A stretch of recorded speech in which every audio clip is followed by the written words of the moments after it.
సత్యాన్వేషణ కార్యక్రమానికి స్వాగతం. మిత్రులందరికీ హృదయపూర్వక ధన్యవాదాలు తెలియజేస్తూ ఉన్నాను. మరి రాధా మనోహర్ దాస్ గారు ఒక పాంప్లెట్ రిలీజ్ చేశారు బైబిల్ మీద, అలాగే మరి యేసుక్రీస్తుని గురించి అనేక విషయాలు మాట్లాడుతూ ఒక చక్కటి పాంప్లెట్ రిలీజ్ చేశారు. వారి యొక్క ఉద్దేశాలు ఇక్కడ చక్కగా వివరించారు. మంచిదే, ఎందుకంటే మనము ప్రజాస్వామ్య దేశంలో ఉన్నాము. ఎవరికి నచ్చినట్లుగా వారి యొక్క ఉద్దేశాలు చెప్పొచ్చు. ఎందుకంటే రాజ్యాంగం మనకి మత స్వాతంత్రపు హక్కును ఇచ్చింది. ప్రతి ఒక్కరూ వారి మతాన్ని ప్రకటించుకోవచ్చు. కానీ ఏదైనా ఒక విషయాన్ని ప్రకటించేటప్పుడు అది హేతుబద్ధంగా, తర్కబద్ధంగా, ఇతరులకు ఆలోచనాత్మకంగా, ఇతరులకు మేలుకరంగా ఉండడం అనేది సంస్కారం, సభ్యత. రాధా మనోహర్ దాస్ గారు ఒక గురువుగా వారి యొక్క మరి సాంప్రదాయంలో కొనసాగుతూ ఉన్నారు. బహుశా వారు కూడా కొన్ని నియమాలు కలిగి ఉంటారేమో. మనం భారతదేశంలో బ్రతకాలి అంటే మనకి కొన్ని నియమాలు ఉన్నాయి. రాజ్యాంగానికి లోబడి బ్రతకాలి. ఏ గ్రామం వాడైనా, ఏ రాష్ట్రం వాడైనా, మన భారతదేశంలో ఏ మూల ఉన్నా భారతదేశం యొక్క రాజ్యాంగ నియమాలకు లోబడి బ్రతకాలి. అలాగే భక్తి మార్గంలో కూడా మీరు వెళుతూ ఉన్నారు దాస్ గారు. మీకు కూడా కొన్ని నియమాలు ఉంటాయేమో. ఆ నియమాల ప్రకారంగా మీరు మీ భక్తిని కొనసాగిస్తున్నారని నేను అనుకుంటూ ఉన్నాను. మిమ్మల్ని వ్యక్తిగతంగా దూషించడం నా ఉద్దేశం కాదు, కానీ మీరు చాలా వ్యక్తిగతమైన దూషణలు చేస్తూ ఉంటారు. మరి కోపం అనేది బహుశా మీరు ఆచరిస్తున్న విధానానికి విరుద్ధమేమో. ఒకసారి మీరు ఆలోచించుకోవాలి. ఎందుకంటే మీరు సన్యాసత్వాన్ని స్వీకరించారు. సన్యాసత్వంలో ఉన్నప్పుడు కామ, క్రోధ, మదమాశ్చర్యాలకు అతిథులుగా ఉండాలి. గురువుగారుగా మీరు అలా ఉంటున్నారో లేదో అనేది ఆత్మవిమర్శ చేసుకోవాలని ప్రేమతో మనవి చేస్తూ ఉన్నాను. భారతదేశం నా మాతృభూమి, భారతీయులందరూ నా సహోదరులు. మీరు కూడా నా సహోదరుడుగా ప్రేమతో మరి మీరు ఇచ్చినటువంటి ఈ పాంప్లెట్లో ఉన్న విషయాల గురించి మాట్లాడడానికి నేను ఇష్టపడుతూ ఉన్నాను. రాధా మనోహర్ దాస్ గారు, మీరు వేసినటువంటి 26 పాంప్లెట్లు, 26 ప్రశ్నలకు, ఈ 26 ప్రశ్నలకు సమాధానం నేను ఎందుకు చెప్పాలి అని ఒకవేళ ఎవరికైనా అనిపిస్తే, ఈ 26 ప్రశ్నలకు సమాధానం ఎందుకు చెప్పాలో బైబిల్ గ్రంథంలో నుండి ఒక వచనాన్ని మీకు చూపించడానికి నేను ఇష్టపడుతూ ఉన్నాను.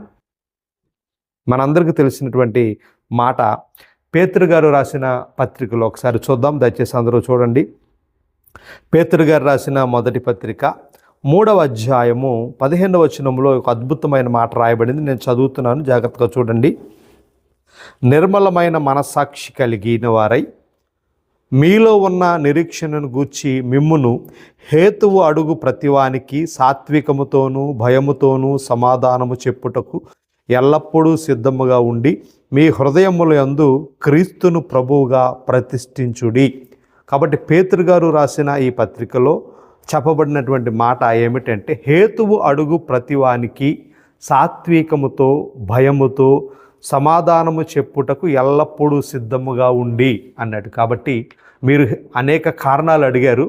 ఆ అనేక కారణాలు చెప్పడానికి, సాత్వికముతో సమాధానము చెప్పడానికి, భయముతో మీ ముందుకు నేను వచ్చాను దాస్ గారు.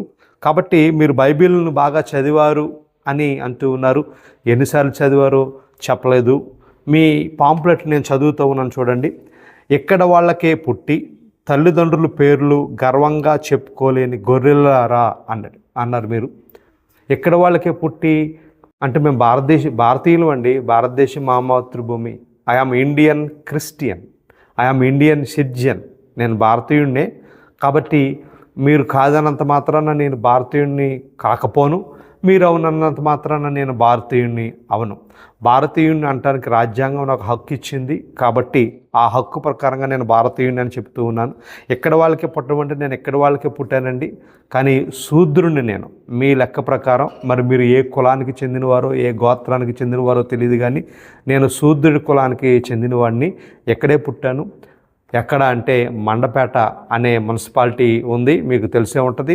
ఒకప్పుడు అది తూర్పుగోదావరి జిల్లాలో ఉండేది, ఇప్పుడు అంబేద్కర్ కోనసీమ జిల్లాలో ఉంది. ఆ జిల్లాలో మండపేటలో పుట్టాను. మా నాన్నగారు మా అమ్మగారు సేవరీత్యా రావులపల్లి మండలం గోపాలపురం అనే గ్రామంలో వెళ్ళారు. అక్కడే నేను పెరిగాను. 10th క్లాస్ అక్కడే నేను చదువుకున్నాను. ఇంటర్మీడియట్ రావులపల్లి అని చదివాను. నా జీవితం అక్కడే ప్రారంభించి కొనసాగుతూ ఉంది. కాబట్టి నేను పుట్టింది భారతదేశము, ఆంధ్రప్రదేశ్ రాష్ట్రము, అంబేద్కర్ కోనసీమ జిల్లా, రావులపాలెము, గోపాలపురం గ్రామంలో పెరిగాను. మండపేటలో పుట్టాననే విషయాన్ని నేను మీకు తెలియబోస్తూ ఉన్నాను. మరి మీరు ఏ కులానికి చెందినవారు, మీరు శూద్రులా లేకపోతే క్షత్రియుల, బ్రాహ్మణుల, మరి మీరు ఏ కులానికి చెందినవారో ఎప్పుడు ఏ వీడియోలో కూడా మీరు చెప్పలేదు. నేను ధైర్యంగా చెప్తూ ఉన్నాను, ఐఎమ్ ఇండియన్ క్రిస్టియన్. మా నాన్నగారు మందపల్లి దైవసహాయం గారు, మా అమ్మగారి పేరు సువార్తమ్మ గారు, మరి మా తాతగారి పేరు వీరన్న గారు. అంతవరకు నేను చెప్పగలుగుతూ ఉన్నాను. నేను క్రైస్తవ మార్గంలోనికి వచ్చాను కాబట్టి భారతదేశ ప్రకారంగా క్రైస్తవ్యాన్ని సేకరించిన వారికి బీసీసీ అనేది ఇస్తారు. నేను బీసీసీ సర్టిఫికెట్ కలిగి ఉన్నానని చెప్పడానికి చాలా సంతోషపడుతూ ఉన్నాను దాసు గారు. కాబట్టి మీరు అడిగిన ప్రశ్నలకు నేను సమాధానం చెప్పడానికి, ఎందుకంటే హేతు అడుగు ప్రతి ఒక్కరికి కూడా సాత్వికంతో చెప్పాలని ఉంది. ఇక్కడ ఏమంటున్నారంటే మన గొర్రెలతో పోల్చారు మీరు. నిజమే, యేసుక్రీస్తు మరి గొర్రెలతో పోల్చాడు. మరి గొర్రెలతోనే పోల్చాడా? యేసుక్రీస్తు అనేక రకాలుగా అనేక సందర్భాల్లో అనేక మరి జంతువుల గురించి మాట్లాడాడు. ఒక మత్తయి వార్తలో యేసు ప్రభు కొండ మీద ప్రసంగం చేస్తూ, రాధా మనోహర్ దాస్ గారు మీరు బైబిల్ చాలా బాగా చదివారు కదా, మీకు కూడా తెలిసి ఉంటుంది, చూద్దాం ఒకసారి మత్తయి వార్తలో ఏమన్నాడు. మత్తయి వార్త 7వ అధ్యాయం 6వ వచనంలో అన్నాడు, పరిశుద్ధమైనది కుక్కలకు పెట్టకుడి, మీ ముత్యములను పందుల ఎదుట వేయుకుడి, వేసిన ఎడల అవి ఒకవేళ వాటిని కాళ్ళతో త్రొక్కి మీ మీద పడి మిమ్మును చీల్చివేయును అన్నాడు. యేసుప్రభు ఇక్కడ కొందరిని కుక్కలతో పోల్చాడు, కొందరును పందులతో పోల్చాడు, కొందరిని గొర్రెలతో పోల్చాడు. మేము గొర్రెలమైతే మరి మీరెవరు సార్? మీరెవరు? ఇక్కడ 2 రకాల జంతువుల గురించి రాశాడు. కుక్కల గురించి రాశాడు ప్రభు, మాట్లాడాడు, అలాగే పందుల గురించి మాట్లాడాడు. కాబట్టి మరి ఈ వాక్యం యొక్క సారాంశం, మీరు బైబిల్ బాగా చదివారు కాబట్టి ఈ వాక్యంలో ఉన్న కుక్కలు ఎవరు, ఈ వాక్యంలో ఉన్న పందులు ఎవరో మీరే చెప్పాలి.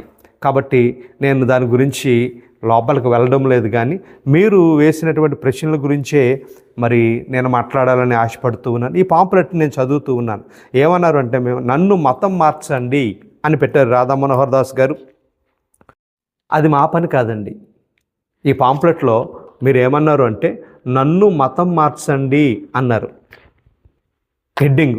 కానీ మిమ్మల్ని మతం మార్చడం అనేది మా పని కాదు రాధా మనోహర్ దాస్ గారు. మేము మతాన్ని మార్చడానికి ప్రభుని కలిగి ఉన్న విధానం కరెక్ట్గా చెప్పాలి అంటే, మిమ్మల్ని మతం మార్చడం మా ఉద్దేశం కాదు. క్రైస్తవ్యం అంటే మతం కాదు. బైబిల్లో ఎక్కడ క్రైస్తవ్యము మతము అనే విషయం ఎక్కడ వ్రాయబడలేదు. మీరు బైబిల్ అంతా చదివారు కదా. బైబిల్లో ఒక మతం ఉంది, ఏమిటో తెలుసా? మతం పేరు యోధా మతము. ఆదికాండము నుండి ప్రకటన గ్రంథం వరకు యోధా మతం గురించి చర్చించడం జరిగింది. మీకు కూడా ఆ విషయం తెలుసు. కానీ క్రైస్తవ్యాన్ని మతంగా ప్రభు ఎక్కడ చెప్పలేడు. మీరు బాగా బైబిల్ చదివి ఉంటే బహుశా ఈ విషయం మీకు అర్థమైంది. అంటే మీరు బైబిల్ చదవలేదేమో బహుశా. ప్రపంచవ్యాప్తంగా 20 పెద్ద మతాలు ఉన్నాయండి. ప్రపంచవ్యాప్తంగా 20 పెద్ద మతాలు ఉన్నాయి. తర్వాత ఇంచుమించు 300 శాఖలు మరి కనబడుతూ ఉన్నాయి. ఆ శాఖలు శాఖోపశాఖలుగా విస్తరించి వేలల్లో అనేక మతాలు పుట్టుకొచ్చాయి, మనందరికీ తెలిసిన విషయమే. కాబట్టి క్రైస్తవ్యం మతం కాదు, మిమ్మల్ని మతం మార్చడం మా పని కాదు. కాబట్టి మీ హెడ్డింగ్ మాకు సంబంధము లేదు. ఇంకా కిందకి వెళితే, మేము పూజించే దైవాన్ని ఎవరిని మతం మార్చమని చెప్పలేదు, మీరేమో మతం మారకపోతే నరకం అంటున్నారు, మీరు నమ్మిన దేవుణ్ణి నమ్మకపోతే అని మీరు మార్కు 16:16 ఇక్కడ వచనాన్ని చూపించారు. మార్కు 16:16లో ఏమని ఉంది అంటే, నమ్మి బాప్తిసం పొందినవాడు రక్షింపబడును, నమ్మని వానికి శిక్ష విధింపబడును అని వచనాన్ని కోట్ చేసి మీరు మాట్లాడారు. మార్కు 16:16 అనే వచనం ఎవరికి వర్తిస్తుంది, ఏ సందర్భంలో యేసు ప్రభు ఆ మాట చెప్పాడు అని కనీస విచక్షణ జ్ఞానాన్ని కలిగి మీరు ప్రశ్న వేశారో, లేకపోతే ఆ మాటలు మీకు అర్థం కాక ప్రశ్న వేశారో. మార్కు 16:16 అనేది ఆ ఒక్క వచనమే కదండి, 15వ వచనం మీరు చదవాలి, 16వ వచనం చదవాలి. ఆ అధ్యాయంలో ఉన్న వచనాలన్నీ చదివి అక్కడ ఎందు నిమిత్తము ఆ మాటలు రాయబడ్డాయో మీరు గ్రహించాలి. మార్కు 16:16 అనేది రక్షణ సంకల్పం యొక్క పరిపూర్ణత కాదు. మార్కు 16:16లో రక్షణ పరిపూర్ణతను గురించి ఆ వచనం చెప్పబట్టలేదు. ఆ వచనములో ఉన్న భావాన్ని చెప్పడానికి ఇప్పుడు సమయం సరిపోదు. కాబట్టి ఖచ్చితంగా మార్కు 16:16 యొక్క భావాన్ని మీకు తెలియపరుస్తాను. మీకు బైబిలు అర్థం కాలేదు, బైబిలు అజ్ఞానముతో ఒకవేళ మీరు చదువుతూ ఉన్నారేమో జాగ్రత్తగా మరి ఆ వివరణ మరొకసారి నేను మీకు జ్ఞాపకం చేస్తాను. ఇప్పుడు పాంప్లెట్లో మీరు A to Z ప్రశ్నలు వేశారు. A to Z అంటే A to Z 26 అక్షరాలు ఉంటాయి.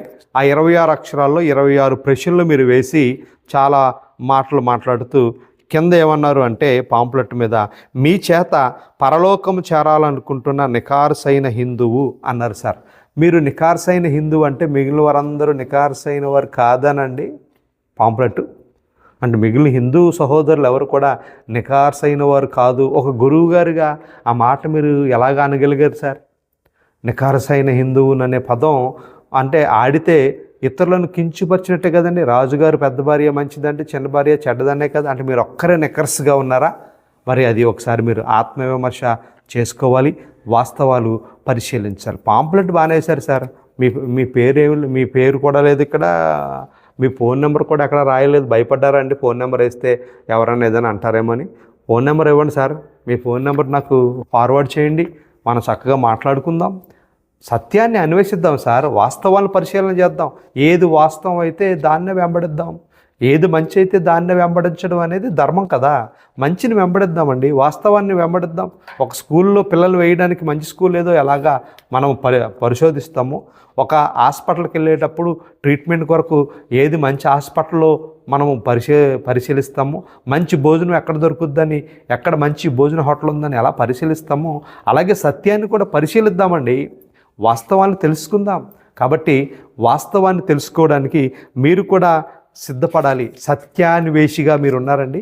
సత్యాన్ని మీరు అన్వేషిస్తారా? సత్యాన్ని అన్వేషించాలంటే కొన్ని నియమాలు ఉన్నాయి సార్. ఖచ్చితంగా ప్రతిదానికి కొన్ని నియమ నిబంధనలు ఉంటాయి, మీకు కూడా తెలుసు. కాబట్టి సత్యాన్ని అన్వేషించడానికి మనము కొన్ని నియమాలు కలిగి ఉండాలి, కొన్ని ప్రమాణాలు కలిగి ఉండాలి అనే విషయాన్ని నేను మీకు తెలియజేస్తూ ఉన్నాను. ఇప్పుడు ఈ వీడియో ద్వారా ఈ 26 ప్రశ్నలకు సమాధానం చెప్పడంలో నాకు ఉద్దేశము మిమ్మల్ని కించపరచాలనో, మిమ్మల్ని అవమానపరచాలనో, మిమ్మల్ని తక్కువ చేసి మాట్లాడాలని నా ఉద్దేశం కాదు. కానీ బైబిల్ నాకు ఆ పర్మిషన్ ఇచ్చిందండి. ఎవరైనా ఏదైనా ఒక ప్రశ్న వేస్తే దానికి సమాధానం చెప్పమని, ఎలా చెప్పమని బైబిల్ చెప్పింది అంటే ఒకసారి నేను మీకు ఒక వచనాన్ని చూపిస్తాను, చూడండి. తిమోతికి రాసిన 2వ పత్రిక. దాస్ గారు వింటున్నారండి? మీకు బైబిల్ అంతా తెలుసు, తిమోతి పత్రిక ఎక్కడ ఉంటుందో కూడా మీకు తెలుసు కదా. తిమోతి రాసినటువంటి 2వ పత్రిక 4వ అధ్యాయం అండి. తిమోతికి రాసిన 2వ పత్రిక 4వ అధ్యాయము 2వ వచనం అంటాడండి, వాక్యమును ప్రకటించుము, సమయమందు అసమయమందు ప్రయాసపడుము, సంపూర్ణమైన దీర్ఘశాంతముతో ఉపదేశించుము, ఖండించుము. ఎవరైనా తప్పుగా మాట్లాడితే ఖండించమని వాక్యం నాకు పర్మిషన్ ఇచ్చింది. కాబట్టి మీరు వేసిన ప్రతి ప్రశ్నను నేను ఖండిస్తాను. ఖండించుము. రెండవది గద్దించుము. ఒకవేళ మీరు సత్యానికి వ్యతిరేకంగా మాట్లాడితే గద్దించమని బైబిల్ నాకు పర్మిషన్ ఇచ్చింది. కాబట్టి నేను మిమ్మల్ని గద్దిస్తాను. బుద్ధి చెప్పుము అంటే ఎవరైనా బుద్ధి లేని మాటలు మాట్లాడుతున్నారనుకోండి, వాళ్ళకట బుద్ధి చెప్పాలి అంట. బుద్ధి చెప్పుము అని ఇక్కడ మీకు నాకు బైబిల్ పర్మిషన్ ఇచ్చింది. కాబట్టి నేను ఖండిస్తాను, గద్దిస్తాను, బుద్ధి చెప్తాను. కాబట్టి ఈ 26 ప్రశ్నల గురించి మనం జాగ్రత్తగా ఆలోచన చేయాలి. సత్యాన్ని అన్వేషిద్దాము. ఒక వ్యక్తి సత్యాన్ని అన్వేషించాలి అంటే సత్యాన్వేషికి ఉండవలసిన లక్షణాలు, మొట్టమొదటిగా అతడు సంశయ సిద్ధాంతాన్ని కలిగి ఉండకూడదు. స్కాస్టిసిజం అంటారు. స్కాస్టిసిజం అంటే సంశయ సిద్ధాంతం అంటే అనుమానంతో ఉండేవాడు ఎప్పటికీ సత్యాన్ని చేరుకోలేడు. కాబట్టి మీరు ఎలాంటి అనుమానాలు పెట్టుకోకుండా సత్యాన్ని పరిశీలించండి. అనుమానమే పెనుభూతమని పెద్దలు అంటారు కదా. అనుమానం పక్కన పెట్టి సంశయ సిద్ధాంతాన్ని విడిచిపెట్టాలి. రెండవదిగా సత్యాన్ని మనం చేరుకోవాలంటే రుజువులను జాగ్రత్తగా పరిశీలించాలంటే ఈ 26 ప్రశ్నలకి ఆ రుజువులు నేను మీకు ఇవ్వడానికి సిద్ధపడుతూ ఉన్నాను. కాబట్టి ఒక సత్యాన్ని వేసి మాట్లాడేటప్పుడు రుజువులను పరిశీలించాలి. రెండవది ఆసక్తితో లేఖనాలను అనగా బైబిల్ గ్రంథాన్ని ఒక క్రమ పద్ధతిలో చదవాలి. మరి మీరు ఎలాంటి క్రమంలో చదివారో, ఎన్నిసార్లు మీరు బైబిల్ చదివారో, ఎన్ని సంవత్సరాలు మీరు బైబిల్ పరిశోధన చేశారో ఎప్పుడు ఎక్కడ ఏ వీడియోలో మాట్లాడలేదు. కాబట్టి ఒక క్రమముగా మీరు చదివారనేది నమ్మకం అయితే నాకు లేదండి. అయినప్పటికీ నేను మీకు చెప్పడానికి, ఎందుకంటే ఖండించడానికి, మీరు వేసిన ప్రతి ప్రశ్నకు భయముతో సాత్వికముతో సమాధానం చెప్తున్నాను. దాసు గారు జాగ్రత్తగా మీరు వినాలని ప్రేమపూర్వక కోరిక. మూడవ లక్షణము జ్ఞానమును, అంటే జ్ఞానాన్ని మనం నమ్మాలి, దృఢ విశ్వాసాన్ని కలిగి ఉండాలి. మూడవది తర్కము అంటే వాదము వలన, తర్కం అంటే మీకు తెలుసు, వాదము వలన సత్యము బయటకు రాదండి. వాదించినంత మాత్రాన సత్యం ఎప్పుడు బయటికి రాదు. తర్కించినంత మాత్రాన సత్యము బయటకు రాదు. సత్యము బయటకు రావాలి అంటే రుజువులను పరిశీలించాలి, లోతుగా పరిశీలించాలి. ఇంకా మనము మాట్లాడితే ఆవేశంతో కూడిన మాటలు, మీ వీడియోలు చాలా చూశానండి, చాలా ఆవేశంగా మీరు మాట్లాడుతూ ఉన్నారు, చాలా అవమానకరంగా మీరు మాట్లాడుతూ ఉన్నారు. అంటే భారతదేశంలో ఉన్న రాజ్యాంగం మనకు వాక్ స్వాతంత్రత ఇచ్చినంత మాత్రాన ఇతరులను కించపరిచేదిగా, ఇతరులను అవమానపరిచేదిగా మాట్లాడడం బహుశా మీ వయసుకు తగదేమో. మీరు ఉన్నటువంటి మీ పొజిషన్, అది గురువు స్థానంలో మీరున్నారు, లేకపోతే ఏ స్థానంలో మీరున్నారో కానీ ఆ స్థానంలో మీరు కించపరిచేటట్లుగా వాదోపవాదాలు అవమానకరంగా మాట్లాడడం అనేది కరెక్ట్ కాదు. కాబట్టి మీరు ఏదైనా మాట్లాడేటప్పుడు చక్కగా మాట్లాడాలి. స్వార్థంతో మాట్లాడకూడదండి. స్వార్థం అంటే నా మాటలే గొప్ప, నా భక్తే గొప్ప, నా మార్గమే గొప్ప అనే స్వార్థంతో మీరు మాట్లాడకూడదు. ఏది గొప్పో రుజువుల ద్వారా, పరిశోధన ద్వారా, చారిత్రాత్మక వాస్తవాల ద్వారా తెలుసుకోవాలి తప్ప స్వార్థంతో నేనే గొప్ప అనే పదాలు గురువుగారిగా మీరు మాట్లాడకూడదు.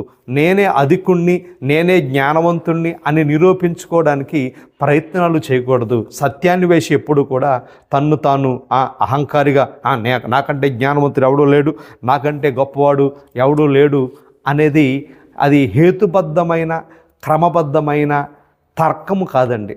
తర్కము ఎలా ఉండాలి అంటే తెలియంది తెలుసుకోవాలి, అది సత్యమైతే దాన్ని ఒప్పుకొని తీరాలి. కాబట్టి సత్యాన్ని మనము పరిశీలన చేయబోతూ ఉన్నాము. కాబట్టి సత్యాన్ని పరిశీలించడానికి కొన్ని రకాల ప్రమాణాలు మనకు ఉండాలండి. బైబిల్ని మీరు ఏ ప్రమాణాల ప్రకారంగా పరిశీలించారో నాకు తెలియదు, కానీ కొన్ని ప్రమాణాలు ఉన్నాయండి. బైబిల్ని పరిశీలించడానికి కొన్ని ప్రమాణాలు ఉన్నాయి. ఆ ప్రమాణాలకు అనుగుణంగానే ఈ 26 ప్రశ్నలకు నేను మీకు సమాధానం చెప్తాను. అందులో మొట్టమొదటి ప్రమాణము స్క్రిప్చురల్ ఎవిడెన్స్. స్క్రిప్చురల్ ఎవిడెన్స్ అంటే మత గ్రంథ రుజువులు. స్క్రిప్చురల్ ఎవిడెన్స్ నెంబర్ 1 మొట్టమొదటి ప్రమాణము. రెండవది హిస్టారికల్ ఎవిడెన్స్, అనగా చారిత్రాత్మకమైన రుజువులు. మొట్టమొదటిది స్క్రిప్చురల్ ఎవిడెన్స్, మత గ్రంథం అంటే బైబిల్ ప్రకారముగా మనం ఆధారాలు స్వీకరిస్తాము. రెండవది హిస్టారికల్ ఎవిడెన్స్, అనగా చారిత్రాత్మక ఆధారాలు స్వీకరిస్తాము. 3 జియోగ్రాఫికల్ ఎవిడెన్స్, అనగా భౌతిక అంటే భౌగోళిక ప్రాంతాలు. జియోగ్రాఫికల్గా బైబిలు ఏ ప్రాంతం గురించి మాట్లాడింది, ఇప్పటికీ ఆ ప్రాంతాలు ఉన్నాయా అంటే geographical evidence. First scriptural evidence, రెండవది హిస్టారికల్ ఎవిడెన్స్, మూడవది జియోగ్రాఫికల్ ఎవిడెన్స్, నాలుగవది ఎవిడెన్స్ ఆఫ్ విజ్డమ్, అంటే బైబిల్లో జ్ఞానం ఉందా, ఉంటే ఆ జ్ఞానము మనుషులకు ఉపయోగకరమేనా, బైబిల్ జ్ఞానాన్ని బోధించిందా అజ్ఞానాన్ని బోధించిందా అంటే ఎవిడెన్స్ ఆఫ్ విజ్డమ్ 4వ ప్రమాణం. 5వ ప్రమాణం evidence of universal needs. Evidence of universal needs అంటే ప్రపంచానికి ఉపయోగపడే విషయాలు గ్రంథములో ఉన్నాయా. ఈ 5 ప్రమాణాలు, ఒకటి స్క్రిప్చరల్ ఎవిడెన్స్, రెండవది హిస్టారికల్ ఎవిడెన్స్, మూడవది జియోగ్రాఫికల్ ఎవిడెన్స్, నాలుగవది ఎవిడెన్స్ ఆఫ్ విజ్డమ్, మూడవది ఎవిడెన్స్ ఆఫ్ యూనివర్సల్ నీడ్ అంటే ప్రపంచానికి అవసరమైన విషయాలు గ్రంథములో ఉన్నాయా. ఇవిగాక పక్షపాతం లేకుండా శాస్త్రీయమైన దృక్పథంతో మాట్లాడాలి. మీరు పక్షపాతం లేకుండా శాస్త్రీయమైన దృక్పథంతో ఈ ప్రశ్నలు వేశారా, అది మీ మనస్సాక్షిగా తెలుసు. ఇందులో మంచి ఏంటో చెడు ఏంటో గ్రహించే మనసు మనము కలిగి ఉండాలి. మూడవది, నైతికమైన విషయాల గురించి బైబిల్ గ్రంథం చెప్పిందా? అసలు నైతిక విషయాలంటే ఏంటి, శాస్త్రీయ విషయాలు ఏమిటి, శాస్త్రీయ రుజువులు బైబిల్లో ఉన్నాయా, నైతికపరమైన రుజువులు బైబిల్లో ఉన్నాయా అనేది మనం ఆలోచన చేయాలి. ఏదో క్రోధముతోనో ద్వేషముతోనో బైబిల్ని ద్వేషిస్తే దాన్ని చాలాసార్లు మరి బైబిల్ని మీరు చాలా తప్పుగా మాట్లాడారు. ద్వేషముతో మీకు సత్యం అర్థం కాదు, క్రోధముతో మీకు సత్యము అర్థం కాదు. సత్యాన్ని అన్వేషించే వ్యక్తి మానసిక స్థితి కూడా చాలా స్ట్రాంగ్గా ఉండాలి. అంతేగాని కోపముతోనూ అరుపులేసేసి కేకలేసేసి అవమానకరంగా హేళనకరంగా మాట్లాడకూడదండి. మానసిక స్థితి కూడా చాలా స్ట్రాంగ్గా ఉండి సత్యాన్ని అన్వేషించాలి.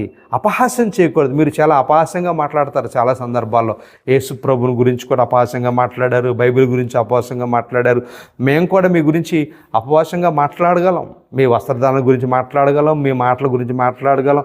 మీరు ఎక్కడెక్కడ ఏమేమి చేశారు, గుంటూరు జిల్లాలో మీరు ఎక్కడెక్కడ ఏమేమి చేశారు, మీ గురించి మీకు సంబంధించిన ఎవిడెన్స్లు నా దగ్గర ఉన్నాయి. మీ శిష్యురాలు మాట్లాడిన మాటలు నా దగ్గర ఉన్నాయి. మీకు సంబంధించిన చాలా ఆధారాలు నా దగ్గర ఉన్నాయి. అయినా వ్యక్తిగతంగా దూషించడం నా ఉద్దేశం కాదు. తర్కబద్ధంగా, హేతుబద్ధంగా, ప్రమాణ ప్రకారముగా వాస్తవాలను చెప్పడమే నా ఉద్దేశము. అవహేళన చేయడము, అవమానకరంగా మాట్లాడడము నాకు ఇష్టం కాదు. కాబట్టి ఈ 5 ప్రమాణాల ప్రకారంగా మనము సత్యాన్ని అన్వేషిస్తాం. ఒకటి స్క్రిప్చరల్ ఎవిడెన్స్, రెండవది హిస్టారికల్ ఎవిడెన్స్, మూడవది ఎవిడెన్స్ ఆఫ్ విజ్డమ్, నాలుగవది జియోగ్రఫికల్ ఎవిడెన్స్, ఐదవది the evidence of universal need. ఈ 5 ప్రమాణాల ప్రకారంగా ప్రతి ప్రశ్నకు మీకు శాస్త్రీయముగా రుజువుపరుస్తాను అని చెప్పడానికి నేను చాలా సంతోషిస్తూ ఉన్నాను. కాబట్టి జాగ్రత్తగా రాబోయే ఎపిసోడ్స్ అన్నీ కూడా మీరు కూలంకషంగా చివరి వరకు వీడియో చూడండి, వాస్తవాలు గ్రహించండి, సత్యాన్ని తెలుసుకోండి. మరి 26 ప్రశ్నలకు మనము సమాధానం తెలుసుకోబోతూ ఉన్నాము. కాబట్టి శ్రోతలు, సత్యాన్వేషులు ఈ విషయాలను గమనించండి. మీ అమూల్యమైన సలహాలు, మీ యొక్క అభిప్రాయాలు కింద కామెంట్ రూపంలో తెలియపరచండి. లేకపోతే డిస్క్రిప్షన్లో నా వాట్సాప్ నెంబర్ ఉంటుంది. నా వాట్సాప్ నెంబర్కి మీరు కంపల్సరిగా మీ యొక్క అభిప్రాయాన్ని తెలియపరచండి. ఈ పాంప్లెట్ కావాలనుకున్న వారు నా వాట్సాప్ నెంబర్కి హాయ్ అని పెడితే ఈ పాంప్లెట్ నేను మీకు పంపిస్తాను. మీరు కూడా చదవండి. శాస్త్రీయమైన రుజువులతో ఈ 26 ప్రశ్నలకు రాబోయే ఎపిసోడ్స్ నుండి మనం జవాబులు తెలుసుకోబోతున్నాం. అంతవరకు జాగ్రత్తగా మా ఛానల్ని సబ్స్క్రైబ్ చేయండి, మమ్మల్ని ప్రోత్సహించండి. Thank you.